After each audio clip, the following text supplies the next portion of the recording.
जय श्री कृष्ण, राधे राधे। विष्णु, आज हूँ आप साथे एकदम नवी सामग्री शेर करवा जई रही छूँ। तो आ छे हळदर। अत्यारे लीली हळदर आवे छे। तो लीली हळदरनी सामग्री खूब सुंदर अने खूब नवी सामग्री है। तो आप सौने एम थशे कि लीली हळदरनी सामग्री केवी रीते थाय। तो विष्णु खूब ज सुंदर थाय छे अत्यारे शियाळामां। तो पहला शुं करीए, अमे एक हळदर लीधी छे, एक गांठ में हळदर लीधी, एने सरखुं धोईने अने एने खमणी लीधी छे। मैं एकदम झीणी खमणी लेवानी અને પછી અહીં 2 ચમચી એક લોયું લઈએ આપણે, લોયામાં 2 ચમચી ઘી પધરાવીને એ પહેલાં હળદરને આપણે સૂતળી લેવાની છે. તેમાં શું છે, જેટલી કચાશ છે ને એ બધી કચાશ આમાં નીકળી જશે અને સરખી હળદર કૂક થઈ જશે, એટલે પાકી જશે હળદર. તો અહીં શું કર્યું મેં, હળદર સે જેવી પાકી જાય એટલે આમાં આપણે મલાઈ કરી દઈએ. મલાઈ અને 1 કપ દૂધ. 1 કપ દૂધ એટલે આપણે જો જુઓ ને, આપણે ચાનો કપ હોય છે ને એ જ ચાના કપથી 1 કપ અહીં દૂધ કરી દેવાનું છે. અને આ થોડુંક મિશ્રણ ઘટ્ટ થાય, દૂધનો માવો થોડોક થાય પછી આપણે એમાં બીજી સામગ્રી પધરાવવાની છે. તો વિષ્ણુ ખૂબ નવી અને ખૂબ ઇન્સ્ટન્ટ સામગ્રી છે. એવું નથી કે હળદરની જે બરફી છે કે પેડા છે કે કરીએ તો કડવું લાગે, એવું જરાય નથી. વિષ્ણુ, આ સામગ્રી આપ સિદ્ધ કરો અને મને કમેન્ટ બોક્સમાં કમેન્ટ કરીને જણાવો કે ખરેખર આપને આ વિડીયો કેવો લાગ્યો છે, સામગ્રીની રીતે આપણે કેવી લાગી છે. તો તમે જે જોઈ શકો છો તો આ ઘટ્ટ થઈ ગયું છે, દૂધનો ભાગ બળી ગયું છે આમાં. આ જો 4નો કપ મેં આપને બતાવ્યો, એ કપથી અહીં 1 કપ અહીં આપણે સાકર કરવાની છે.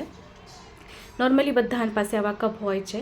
તો 1 કપના માપથી 1 કપ અહીં સાકર પધરાવી. સાકર ઓગળી જાય, ચાસણી નહીં કરવાની, ખાલી આપણે સાકરને ઓગાળવાની છે. સાકર સુંદર ઓગળી જાય ત્યાં સુધી આપણે એને ચલાવવાનું છે અને સતત ચલાવતા રહેવાનું છે, નહીં તો નીચેથી બેસવા મળશે, દાઝવા મળશે. તો હવે શું કરીએ, સાકર બધી ઓગળી ગઈ અને એ જ કપના માપથી આપણે અહીં કાજુનો ભૂક્કો લેવાનો છે. આ કાજુને છે ને આપણે પીસી લેવાની છે, ફાઇન પાવડર કરી લેવાનો છે. હું આપને જો કપનો જ માપ બતાવી રહી છું. વિષ્ણુએ મને કીધું કે પ્રોપર મેજર બતાવો, એને પ્રોપર માપ બતાવો. તો વિષ્ણુ પ્રોપર માપ સાથે આપને વિડીયો શેર કરી રહી છું. તો અહીંયા છે ને ટોપરાનું ખમણ બી આપ વાપરી શકો છો, મેં નથી વાપર્યું. મેં અહીં કાજુના ભૂકાનો ઉપયોગ કર્યો છે અને એ જ કપના માપથી અહીંયા દૂધનો પાવડર લીધો છે. મેં પહેલાં દૂધનો માવો નથી કર્યું, ડાયરેક્ટ દૂધના પાવડરને મિશ્રણમાં આપણે પધરાવી દેવાનું છે. તો એનાથી શું છે કે સામગ્રી ઝટપટ સિદ્ધ થઈ જશે. તો આપ અહીં જોઈ શકો છો મિશ્રણ એકદમ ઘટ્ટ થઈ ગયું છે. તો મિશ્રણમાંથી ઘી છૂટું પડે ત્યાં સુધી આપણે લોયામાં એને ચલાવવાનું છે. તો હવે શું કરીએ, આમાં છે ને વૈષ્ણુ થોડીક સુગંધી માટે એલચીનો જે ભૂક્કો છે ને થોડુંક વધારે પ્રમાણમાં કરવાનો, એટલે 1 ચમચી અહીંયા એલચીનો ભૂક્કો આપણે કરવાનો છે. તો 1 ચમચી અહીંયા એલચીનો ભૂક્કો આપણે પધરાવી દઈએ. તો વૈષ્ણુ, આપને આ સામગ્રીની રીત ગમી હોય તો કમેન્ટ બોક્સમાં કમેન્ટ કરીને ચોક્કસથી જણાવશો.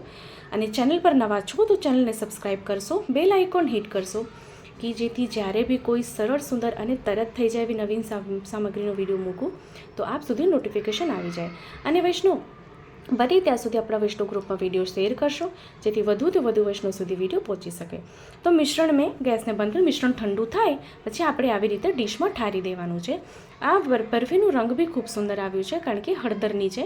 ઘણાને એવું થાય છે કે હળદર કડવી લાગશે, પણ વૈષ્ણુ એવું જરાય નથી, જરાય કડવી નથી લાગતી અને ખૂબ સુંદર બરફી બનીને સિદ્ધ થાય છે આ.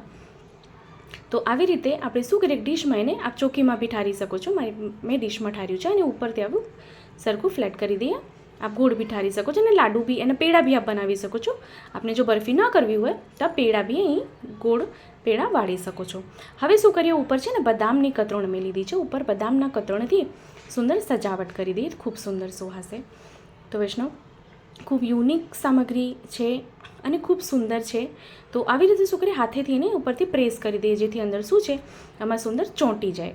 તો વૈષ્ણવ, આપ એકલા દૂધમાં પણ આ સામગ્રી કરી શકો છો. મેં દૂધના પાવડરનો ઉપયોગ કર્યો છે, પણ આપ એકલા દૂધમાં બી કરી શકો. તમે દૂધ શું છે, દૂધ બળે તો થોડીક વાર લાગે, પણ આ ઇન્સ્ટન્ટ છે એટલે ઝટપટ થઈ જાય એવી સામગ્રી છે આ.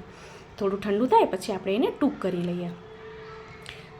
તો વૈષ્ણવ, અગર વિડીયો ગમે તો વિડીયોને લાઈક જરૂરથી કરશો અને આપણા વૈષ્ણવ ગ્રુપમાં બને ત્યાં સુધી શેર ચોક્કસથી કરશો. અને આપને જો કાંઈ ન સમજાય તો આપ મને કમેન્ટ બોક્સમાં કમેન્ટ કરીને પૂછી શકો છો. તો આવી રીતે આપણે એને ટૂંક કરી લેવાનું છે. થોડું ઠંડુ થાય પછી આપણે ટૂંક કરી લઈએ એને. તો ખૂબ સુંદર ટૂંક થઈ ગઈ છે.